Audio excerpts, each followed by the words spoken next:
Everybody has a voice and a different perspective and a different experience. And the more diversity or different backgrounds of people sitting in the room building things or planning cities or designing or whatever it is, we're going to make better products. We're going to actually make a better world.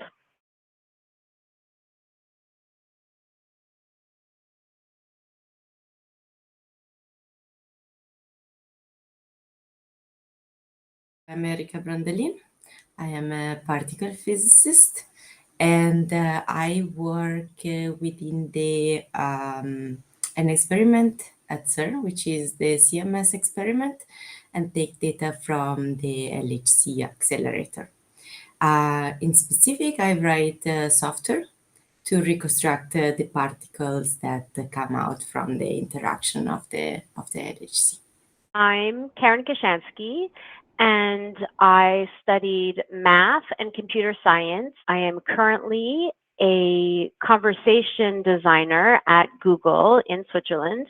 And a conversation designer is someone who is designing the conversation today with humans and Google Assistant, as well as the robots that are happening out there. And now we're seeing the rise of Chat GPT and being able to converse with, I'm going to say, quote unquote, robots that almost seem real, like real humans. My name is Eleanor Pauly. I'm a material scientist and engineer.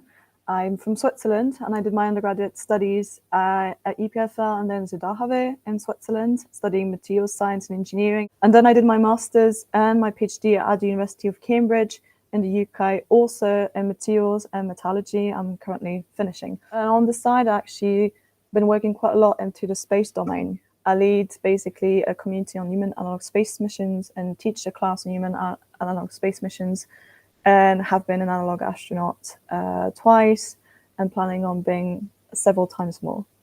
My name is Paula Rowlands, and I studied two subjects at degree level. I did chemistry and I did maths. And as part of the maths degree, I did maths and statistics. So complete mix. And at the same time as I was doing that, I did my concurrent certificate in education. And now I am a teacher. I'm trained maths and science, but I'm just teaching mathematics at the moment.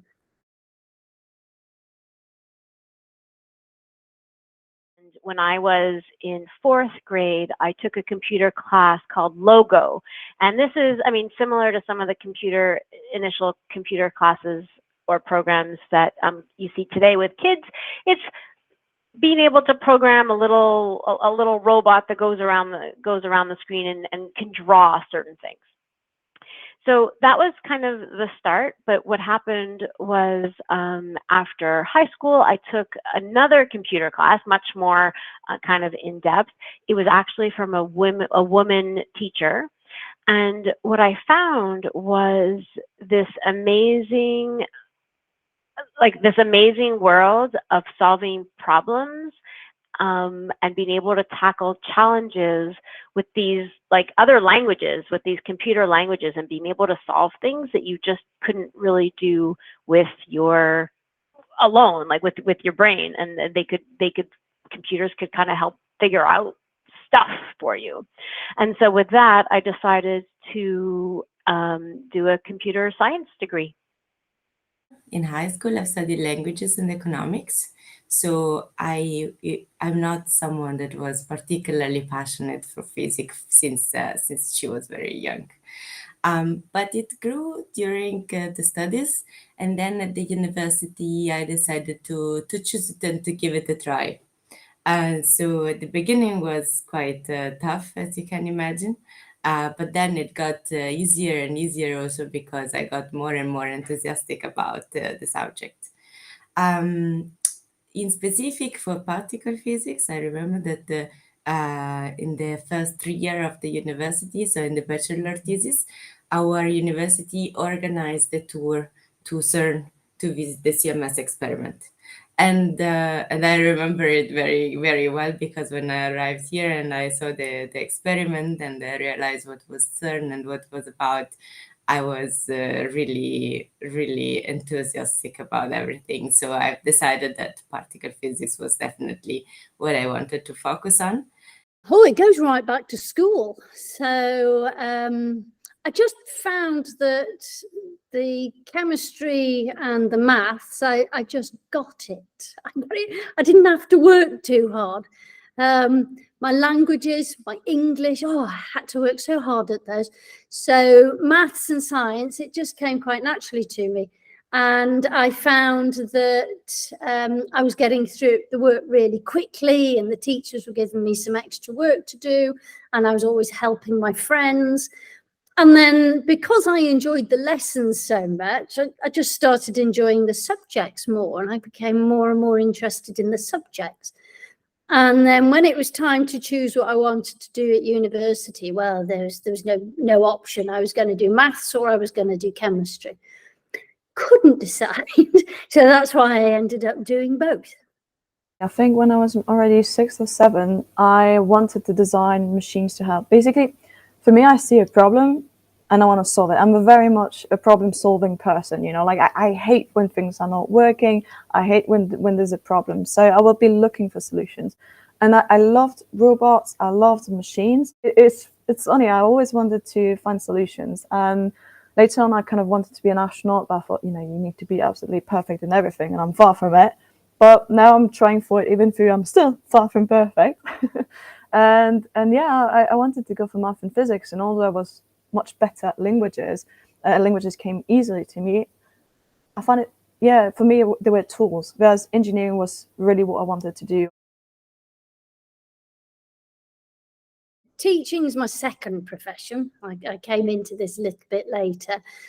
So I started off doing research work, and I just loved finding out new things and solving problems. I realized once I'd started the PhD that, well, when I was doing maths and chemistry, yes, I liked doing the problems. I really liked having a question and not being able to do it, and then going away, thinking about it, coming back. And you probably know yourself from your own studies that if there's a question you can't do, and then you solve it and you fix the problem, that feeling's absolutely addictive. And so as I got further and further into the field, and these problems were getting, you know, when you're studying, someone else has always got the answer to the problem that you're trying to solve. So you're learning how to solve problems. But when you're doing it at PhD level, nobody knows. So it becomes much more challenging. And so that problem-solving aspect, absolutely, it really came to the fore when I was doing the research. So I really enjoyed that. I love learning new stuff. And when you do science and engineering, you have to use your creative brain, because you have to think of other solutions. Like, for example, for my PhD, I'm working on an experimental rig, so I have to maintain it a lot. And sometimes you have to find the cheapest and quickest way to do it, which means you have to think outside of the box. So you're always being stimulated when you do engineering, you know, at least when you get to a certain level. And the science part, you have to learn a lot. You're not necessarily bookish, but you still have to read a lot. You have to find out a lot. You have to find out from people. I found that people who do engineering and science in general, we tend to always want to learn more. And being with people who don't care if you're a nerd, basically, that would be my definition, is extremely fulfilling. It's really lovely to be able to share that.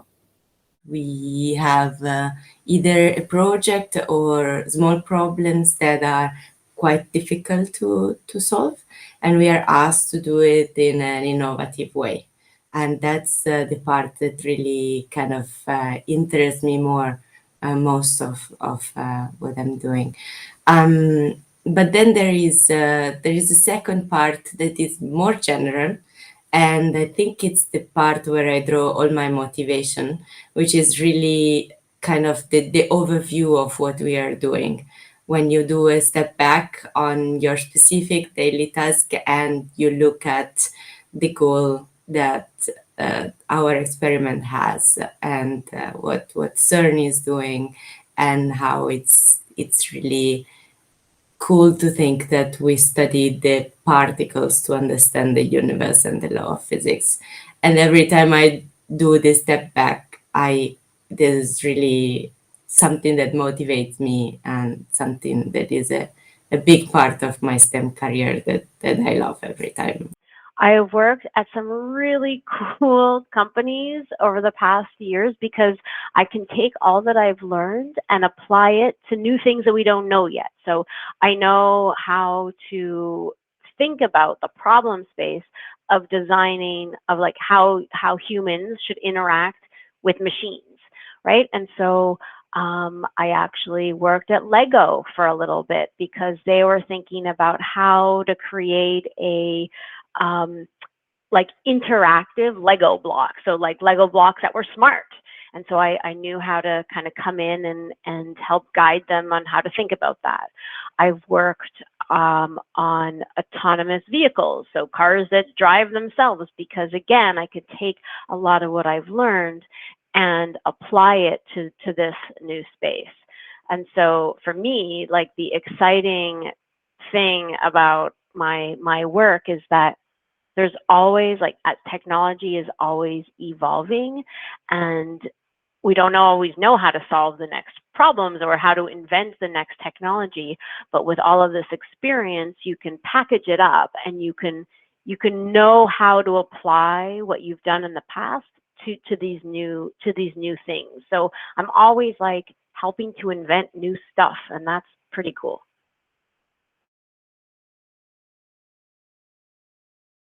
When I was doing my undergrad, I actually failed university and I had to change. And then I applied as a joke to the University of Cambridge and I got in. But the fact that for example, I now have several jobs, it's quite easy for me to find jobs or to find opportunities. The reason why I got there is because I never gave up. Basically, when I saw there was an opportunity, I went for it. Even though the cards were not in my favor, if you like something, just go for it. I always looked also, how can I improve this? What is missing in my CV? What do I need to get there? So you make your roadmap, you think about what's your goal, and what is actually stopping you from asking for a job. The worst that can happen is you get a no. I have quite strong determination. As I told you, through my history, I have started without knowing anything about physics, and I was very determined to understand and to study and to arrive to the final results. And this is something that it's always there in my career. The fact that I'm not shy. And so many times, if there was to ask question or to go there to a person and knock on the shoulder and be like, "Hi, America, I want to know this and that," I have done it multiple times, and this allowed me really, without knowing it at the beginning, but now I know that it's important really to create your network, to make yourself known, and really to acquire knowledge from the experts, because specifically in this job, there are many people that are really experts on their field, and it's important to get to know them and to be able to talk with them. Oh, I just won't give up. I'm like a little doggy with a little bone. So if I can't find the answer to something, then I just dig my heels in and I've got to try and figure it out. And I think that's probably why I didn't get as frustrated with the maths as a lot of my friends did. I persevered until I was able to fix it. And I think it comes down to just, I'm just so curious. I'm just so fascinated with things. Well, why does this react with that and that doesn't? And what do you mean? What do you mean when you're talking about something tends to infinity, but it can't reach it? What does that mean? So it's this curiosity that I have that kind of set me off on that track. It's basically to give freedom of choice. For me, it wasn't really applicable, but I know it is for quite a few people, to have representation.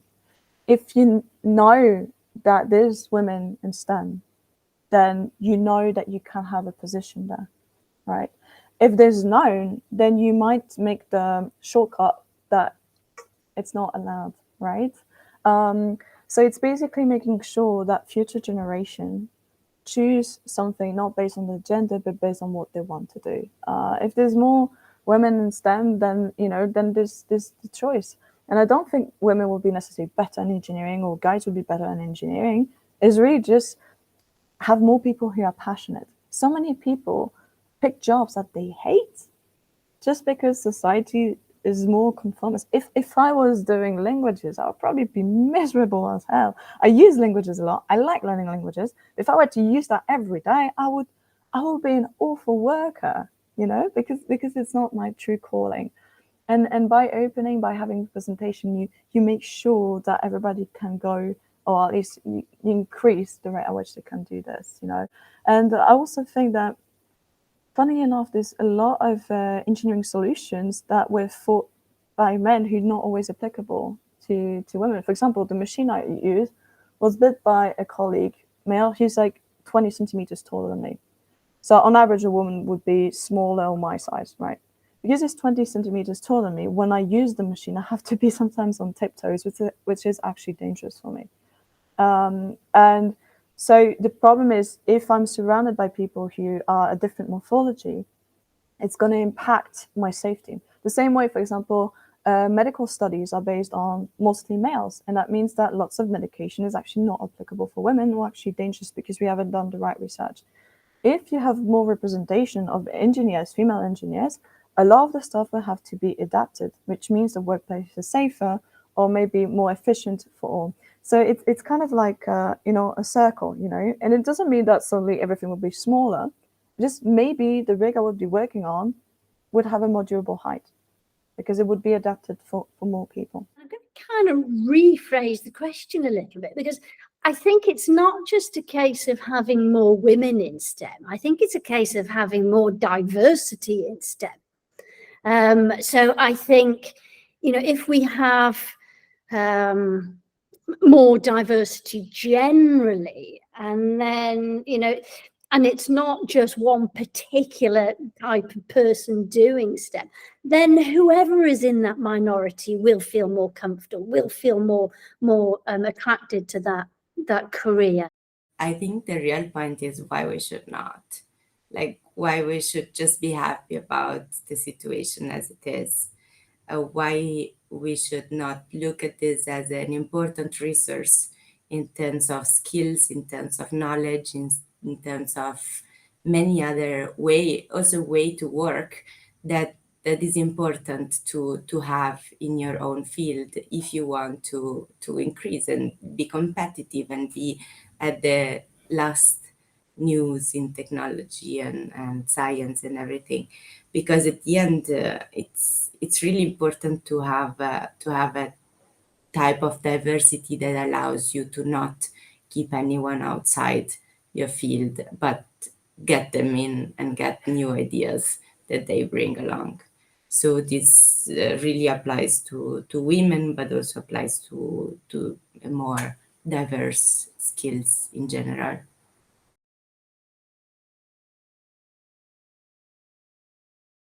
I want women, girls to understand that studying engineering doesn't mean you have to be an engineer, but closing it off too soon will impact maybe your choices further down.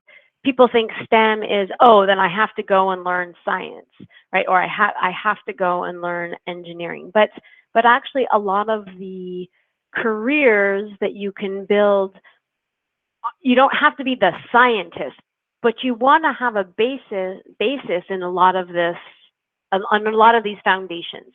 So if you want to be a fashion designer, you're like, I don't need STEM, but actually imagine being able to create new kinds of fabric, new kinds of technologies can help build or design fashion. That's still STEM, even though you think, oh, it's a designer, right? And so there's this basics of like knowing and learning STEM, even though if you're not like the end result of the career is STEM per se. Ask your questions. Don't be put off by thinking that your questions are a little bit silly and other people know the answer to them, because I guarantee they don't. And then if someone says, oh, don't you know that, you know, when you've asked your question, don't let it put you off. So, you know, keep being curious. Be persistent and do what you love, because the job is something that takes you a lot of time during the day. It's a third of your life if you think about it. So you have to find something that you like. It doesn't have to be always the same thing through your career, but it's very important that you find something that you really love. With the caveat that you don't have to love it every minute of it. Nobody loves their job every minute or every task. So yeah, keep it in mind. Then I would say be curious, ask questions. This will help your knowledge. This will help your networking. This will show the other people that you're curious also about what they're doing. And maybe the last one is finding someone that is more experienced than you, like a mentor or a supervisor that can really help you through your career.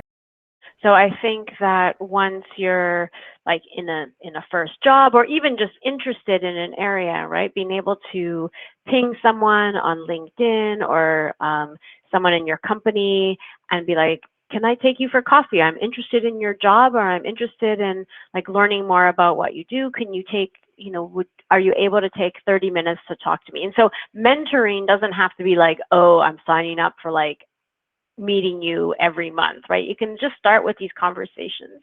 And it's often about people just reaching out and asking. Do what you love, regardless of stereotypes. If you love languages, do languages. If you love engineering, do engineering.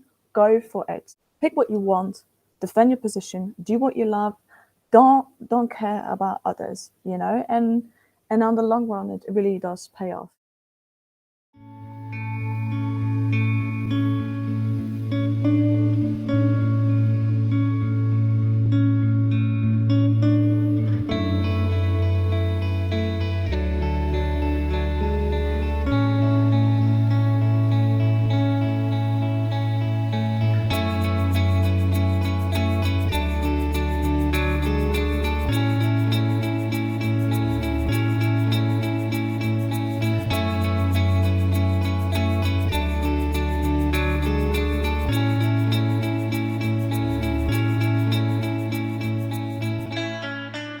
If you feel that you're interested in maths and you're interested in science, go for it. Just go for it. Follow your heart.